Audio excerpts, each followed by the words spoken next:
Jaundice వచ్చిన పేషెంట్లలో ఏ ఆహారం తీసుకోవాలి అని. సో చాలా కామన్ గా మనం చూస్తుంటాం, జాండిస్ రాగానే సహజంగా ఇడ్లీ గాని పెరుగన్నం మాత్రమే పెడుతూ వేరే ఫుడ్ అంతా ఆపేసి అలా చేయడం జరుగుతుంది. అలా చేయడం కరెక్ట్ కాదండి. ఎందుకంటే nutrition is very important in recovery of jaundice and other liver disorders అనమాట. సో మంచి పౌష్టిక ఆహారం ఇవ్వాల్సిన అవసరం ఉంటుంది పేషెంట్ కి. సో సహజంగా పథ్యం అంటే ఆయిలీ ఫుడ్స్ కానీ, జంక్ ఫుడ్ కానీ, కొవ్వు పదార్థాలు ఎక్కువ ఉన్న ఆహారం కానీ తీసుకోకుండా ఉంటే మంచిది పేషెంట్.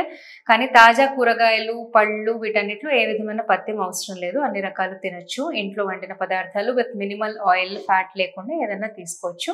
అప్పుడు రికవరీ కూడా బాగుంటుంది. అలానే పప్పు ధాన్యాలు కానీ, వేరే ఎగ్ అలాంటివన్నీ కూడా వితౌట్ ఎల్లో పార్ట్ తీసుకోవచ్చు.